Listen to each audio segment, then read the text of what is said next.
Sa video na ito ay pag-uusapan po natin ang isa sa pinaka-controversial na pahayag kamakailan dito sa mundo ng cryptocurrency.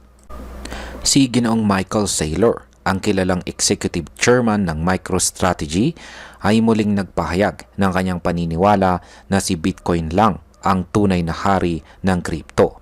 Para po kay Ginoong Saylor, wala raw pangalawang pinakamahusay. Walang Ethereum, walang XRP, walang Solana, Bitcoin lang daw ang may tunay na halaga.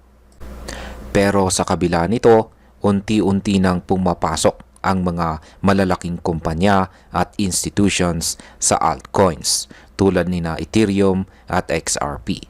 Kaya ang tanong natin ngayon, may punto ba si Ginoong Saylor o nalalampasan na ng ibang altcoins ang anino ni Bitcoin? Kaya ayan po ang mga katanungan na siyang ating pag-uusapan sa video na ito. Pero bago po tayo magpatuloy ay pakibasa na lamang po muna ang disclaimer dito sa ibaba ng ating screen.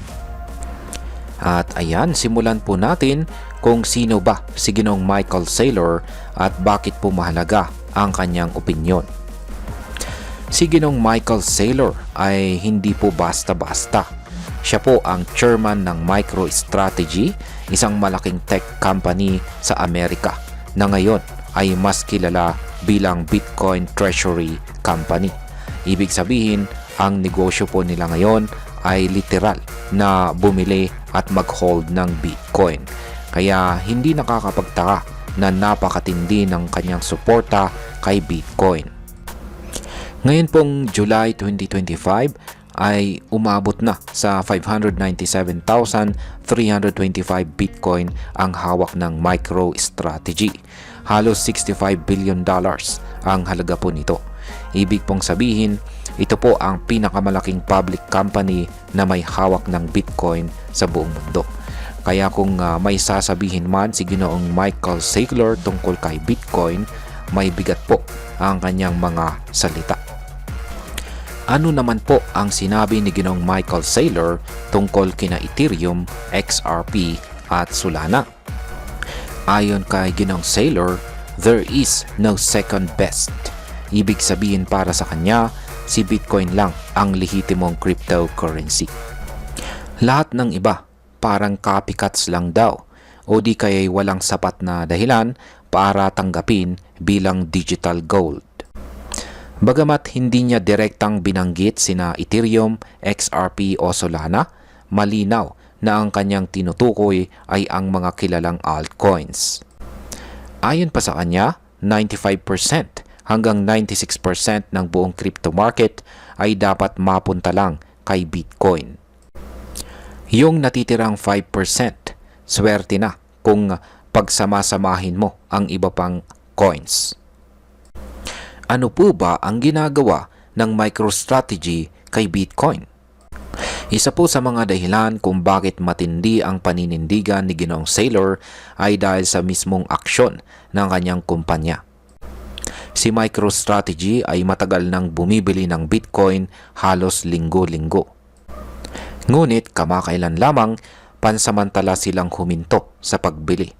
Pero kahit na nag-pause, solid pa rin ang kanilang hawak na Bitcoin. Para kay Ginoong Saylor, hindi lang ito investment. Isa po itong conviction. Ibig sabihin, naniniwala siya na si Bitcoin ay hindi lamang isang coin, kundi isang bagong klase ng asset na pwedeng magbago ng global financial system. Pero ano naman ang ginagawa ng ibang kumpanya sa mga altcoins? Habang si Ginoong Saylor ay todo suporta kay Bitcoin, may ibang mga kumpanya na nagsisimulang mag-diversify. Ang ibig sabihin nito, hindi na lang sila puro Bitcoin.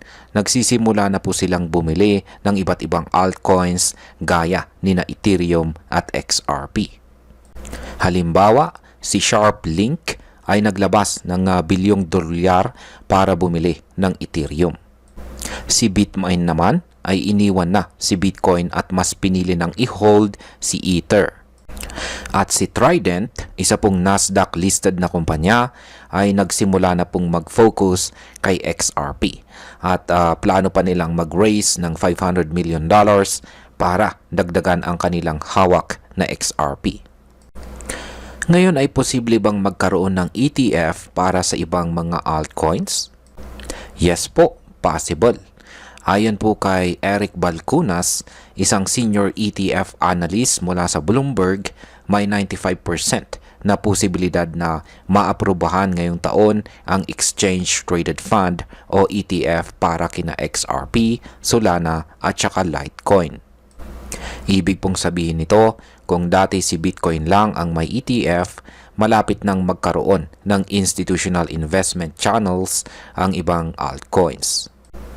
Ito ay malaking hakbang para sa adoption ng mas maraming crypto sa financial markets.